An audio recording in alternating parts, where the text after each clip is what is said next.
विशेष है, क्योंकि इस नाटिका के पात्र आराध्य धाम परिवार के नियमित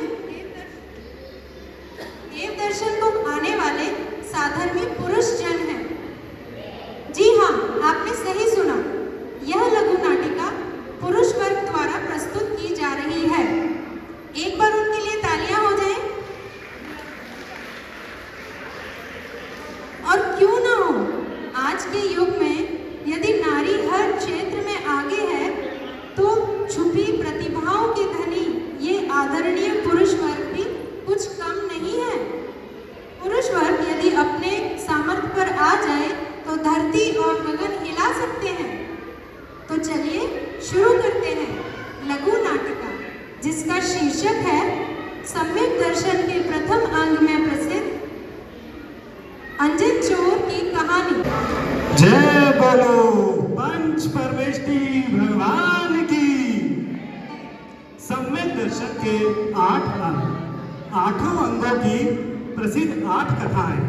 प्रत्येक सम्यक दृष्टि धर्मात्मा को अपनी आत्मा की अनुभूति के सहित इन 8 अंगों का पालन स्वतः होता है।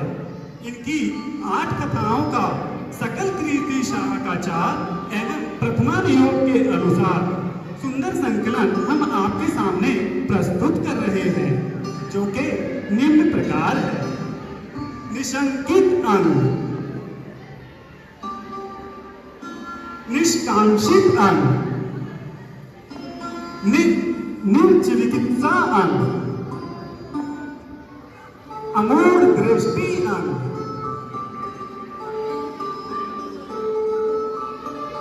उद्गोहन अंग, स्थितीकरण अंग, स्थितीकरण अंग, वात्सल्य अंग, प्रभावना अंग, प्रभावना अंग।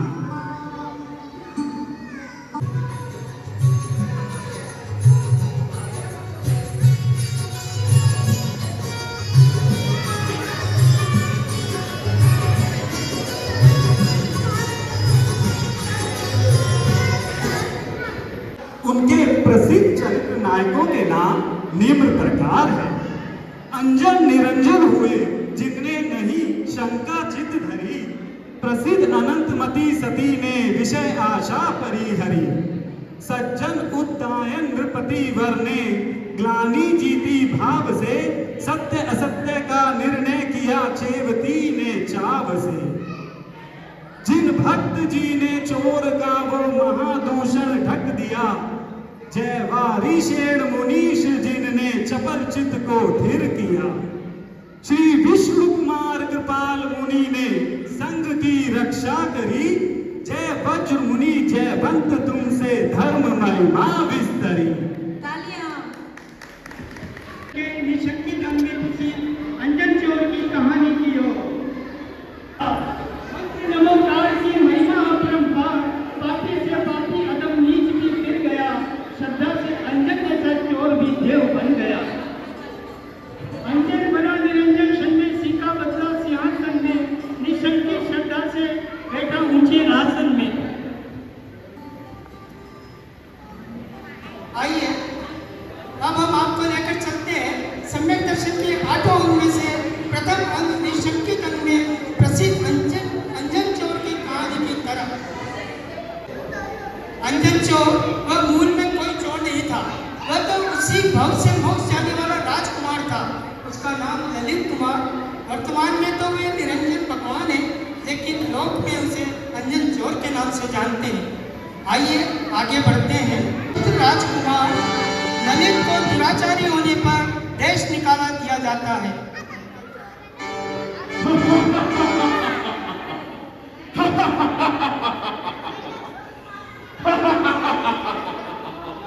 मेरा कोई कुछ नहीं बिगाड़ सकता।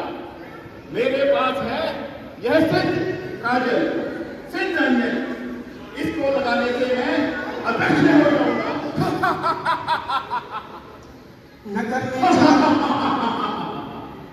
नगर में चारों ओर अंजन चोर के दुराचारों से प्रजा जुए में बहुत धन कमाया है, बड़े आराम से जीवन यापन करूंगा। कुछ दिन बीतने पर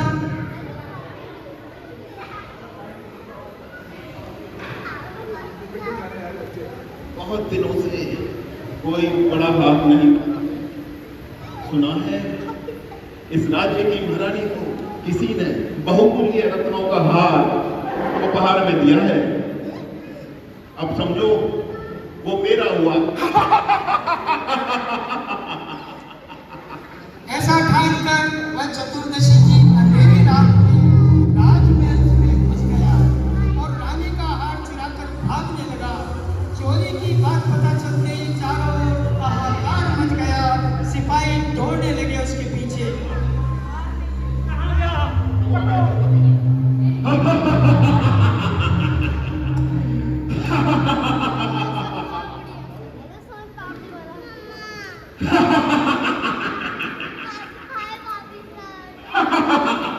ऐसा ठानकर वह चतुर्दशी की अंधेरी रात में राजमहल में घुस गया और रानी का हार चुराकर भागने लगा।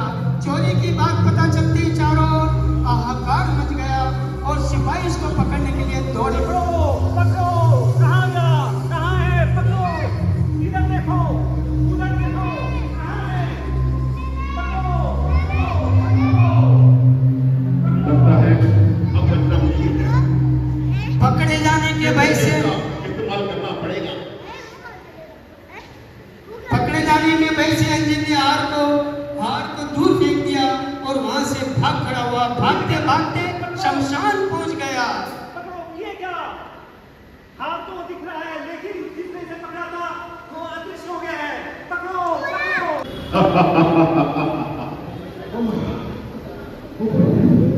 चलो इस पेड़ के नीचे थोड़ी देर आराम किया जाए। आज तो बहुत थक गया।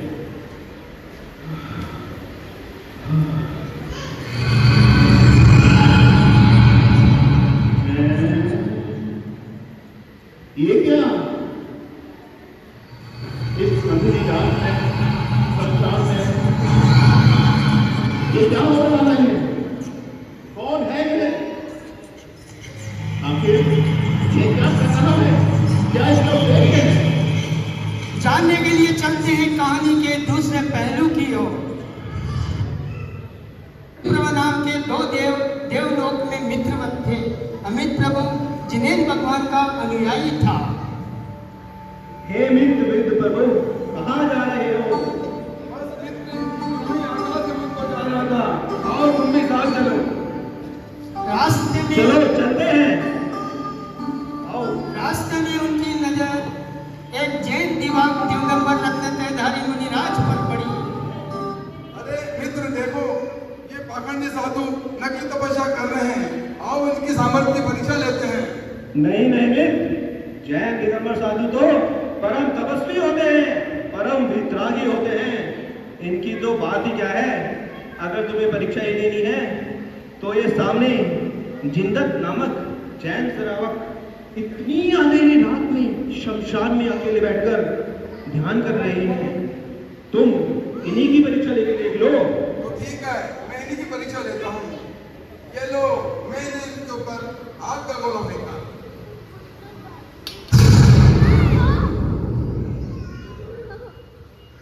अरे ये तो कहीं भी विकसित नहीं हुए।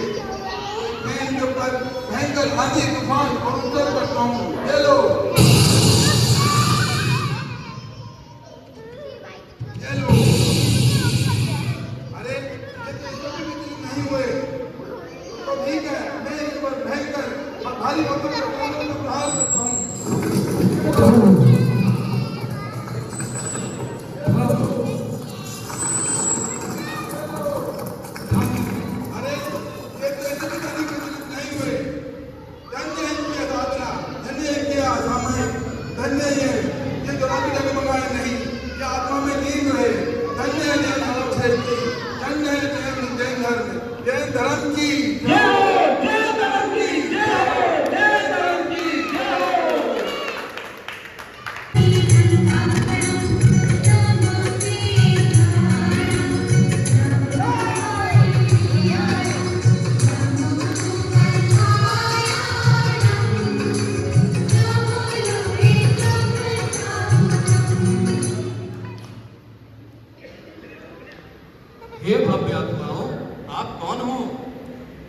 उन दोनों देवों से सारा घटनाक्रम जानकर सेठ जी उन्हें जैन धर्म की महिमा समझाते हैं। हे देव, आत्मा से देह भिन्न है। आत्मा के अवलोकन से ही जीव अपूर्ण शांति का अनुभव करता है और मुक्ति पा जाता है। तो ठीक है, आज से मैं भी जैन धर्म की अनुपालना करता हूँ। जय हो जैन धर्म की, जय हो जय धर्म की जय हो। हे श्रावक श्रेष्ठी, आपकी तपस्या धन्य है। मैं आपको आकाशगामी विद्या उपहार स्वरूप देना चाहता हूँ। इसका प्रयोग करके आप आकाश में कहीं भी गमन कर सकते हो। जय हो।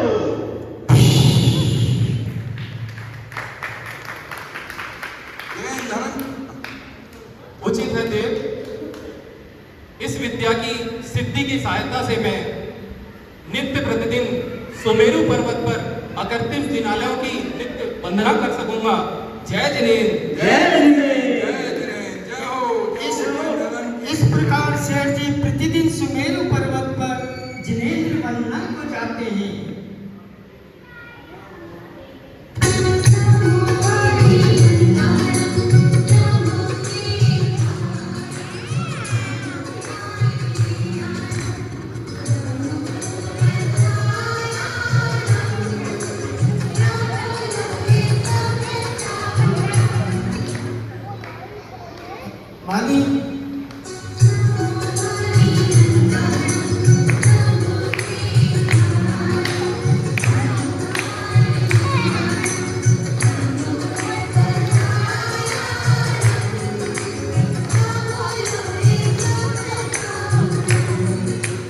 माली सोनतक ने जब ये जाना तो सेठ जी से पूछा। सेठ जी जय जिनेन्द्र, आपने आकाशगामी विद्या के बारे में सिद्धि प्राप्त की है तथा प्रतिदिन आप सुमेरु पर्वत स्थित जिन देव के दर्शन को जाते हैं। काफी सुंदर आपने वर्णन किया है। मेरी भी वहां जाने की तीव्र इच्छा है। कृपया मुझे भी उपाय बताएं। अवश्य, तो सुनो। इस प्रकार सेठ जी के कहे अनुसार माली ने चतुर्दशी की अंधेरी रात में शमशान में जाकर पेड़ में सिक्का लटकाया और नीचे जमीन पर तीक्ष्ण नुकीले नोकदार भाले आदि हथियार लगाए। आकाशगामी विद्या साधने के लिए सीके में बैठकर श्रद्धापूर्वक नमोकार मंत्र बोलकर सीके की रस्सी काटनी थी, परंतु माली के मन में तो विचारों की उथल पुथल मची थी। मैं तो सीखे पर गया हूँ, लेकिन नीचे अस्त्र शस्त्र काफी लगे हुए हैं। मंत्र तो मुझे पूरी तरह याद है, लेकिन अगर मैं मंत्र पढ़ते पढ़ते सीका काटते हुए गिर गया तो घायल हो जाऊंगा और मुझे चोट लग जाएगी एक बार और मेरे प्राणांत हो जाएंगे। मैं पुनः देखता हूँ क्या किया जा सकता है। ऐसी शंका आते ही वह सीके से नीचे उतर जाता है। और सेठ जी ने बताया है तो मंत्र में पूरी शक्ति है। मैं पुनः प्रयास करता हूँ और इस मंत्र की सिद्धि का उपाय करता हूँ। इस प्रकार वह बार बार सीके पर चढ़ता और उतरता रहा। जिस प्रकार चैतन्य भाव की निशंकता बिना शुद्ध अशुद्ध के विकल्प में झूलता हुआ जीव निर्विकल्प अनुभव रूपी आत्मविद्या के साथ नहीं सकता, उसी प्रकार मंत्र की महिमा के संदेह में झूलता हुआ वह माली विद्या सिद्ध न कर सका।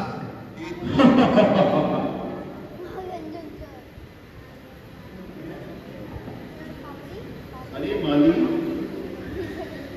कौन हो तुम? इतनी अंधेरी रात में शमशान में क्या कर रहे हो? कोई साधना कर रहे हो क्या? हाँ, मैं सोमदत्त माली ने उसे सब कह सुनाया। कृपया सारी बातें सुने और अपन को ये मंत्र सिद्धि करके आकाशगामी विद्या का ज्ञान लेना है और सुमेरु पर्वत में दर्शन करने के लिए जाना है। लेकिन मुझे तो काफी डर लग रहा है कि इनके जो अस्त्र रखे हैं उससे मैं घायल ना हो जाऊं। तो आप एक बार प्रयास करें और मुझे भी इसमें प्रेरित करें।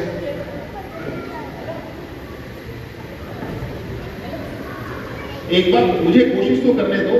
आप बस आप कर क्या रहे हैं? किस मंत्र की सिद्धि कर रहे हैं आप? मैं नमोकार मंत्र पढ़ के सीके पर बैठ करके रस्सी का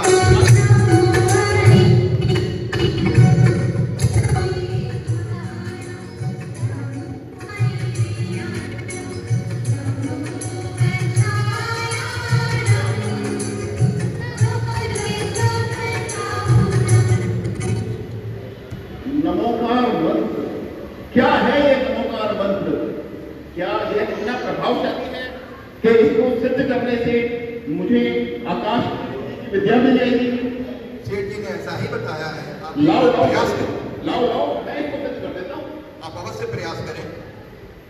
लाइए बताइए। आप एक बार नमोकार मंत्र पढ़ के सुनाएं। सुनाइए। नमो अरिहंतारं नमो सिद्धारं नमो आयुर्याणं नमो वज्रायाणं नमो लोय सभ्यसारं। याद हो गया मुझे। अंजन चोर हूं मैं। अब मैं सीके पे चढ़ता हूँ और इस मंत्र को मैं सिद्ध करता हूँ।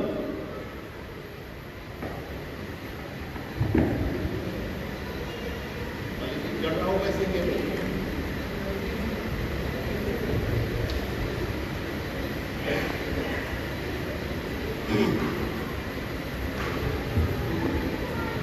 आणम ताणम उपछाणम, अरे जो भी हो मैं इसको सिद्ध करता हूं। आज मुझे सिद्ध करना है। आणम ताणम कछु न जानम सेठ वचन परमाणम। आश्चर्य हो गया, आश्चर्य हो गया, आश्चर्य हो गया। सेठ वचन परमाणम। आनम तानम कछु न जानम सेठ वचन परमाणम।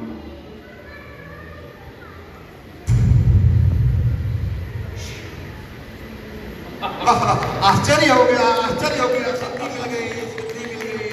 अब देव आई।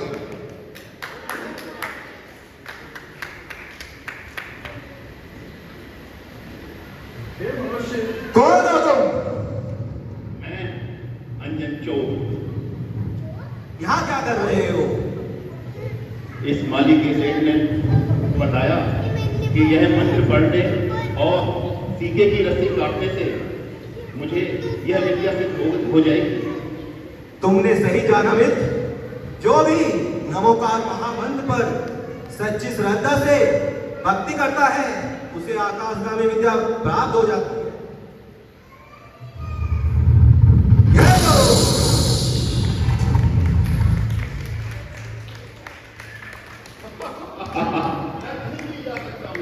मैं कर सकता हूँ। तुमने ठीक कहा मित्र।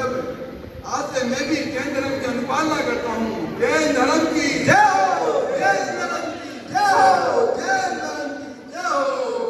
सेठ जी आपको विद्या सिद्धि हो गई, लेकिन मैं आपको एक सलाह दूंगा कि आप भी सुमेरु पर्वत जा करके जिन देव के अवश्य दर्शन करें। आपका भी कल्याण हो जाएगा। सेठ जी की बातें आप अवश्य जानिए एक बार। ठीक कहते हैं भाई। जब इस मंत्र के सिद्ध करने से श्रद्धा रखने से मुझे आकाशगामी विद्या सिद्ध हो सकती है, तो जिन देव के दर्शन के क्या क्या लाभ होंगे जब पता करना चाहिए। मुझे सेठ जी के निमित्त से यह विद्या सिद्ध हुई है, तो चलो सेठ जी से मिलकर ही मैं पूछता हूँ कि जिन देव के दर्शन के क्या क्या लाभ हैं। चलो मालिक चलते हैं।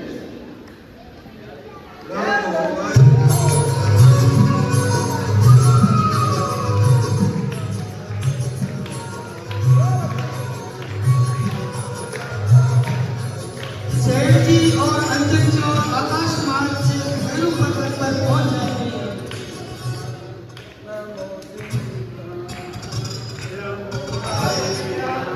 भक्ति करो।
चलो अंजन, मुनिवर के उपदेश सुनकर धर्म का लाभ लें। हाँ हाँ, चलिए सेठ जी।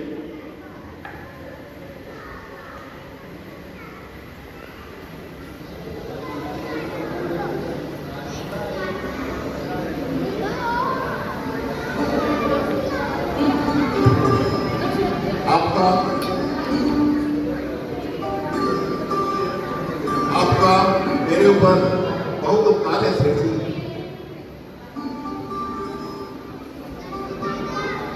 आचार्य श्री के उपदेश सुनकर मुझे शुद्धात्मा के सच्चे स्वरूप का ज्ञान हुआ। आज से मैं ये प्रण लेता हूँ, कोई भी बुरा कार्य जैसे चोरी, जुआ इत्यादि का त्याग करता हूँ। आज से ही मैं जिन धर्म का अनुयायी बनूंगा और पूर्व में किए हुए मेरे द्वारा सभी पापों का मैं प्रायश्चित करूंगा। जय जिनेन्द्र, जय जिनेन्द्र। सभी को जय जिनेन्द्र। जय धर्म की जय, जय धर्म की जय। इस प्रकार अंजन चोर ने आत्म ध्यान करते करते केवल्य ज्ञान प्राप्त किया। इस प्रकार अंजन चोर ने आत्म ध्यान करते करते केवल्य ज्ञान प्राप्त किया। पश्चात में कैलाश गिरी से मोक्ष गए। अंजन चोर से निरंजन भगवान बन गए। तुम्हें हमारा नमस्कार। अब जोर से तालियां बजा दीजिए। इस कहानी से हमें शिक्षा मिलती है कि जैन धर्म की निःशंक श्रद्धा करके उसका अनुपालन करना चाहिए। देह से कोई पाप नहीं होता, परिणाम से पुण्य पाप होता है। सम्यक दर्शन के बिना ज्ञान एवं चारित्र की उत्पत्ति, स्थिति, वृद्धि एवं फलोदय नहीं होता है। यह सम्यक दर्शन मोक्ष रूपी मंदिर का प्रथम सोपान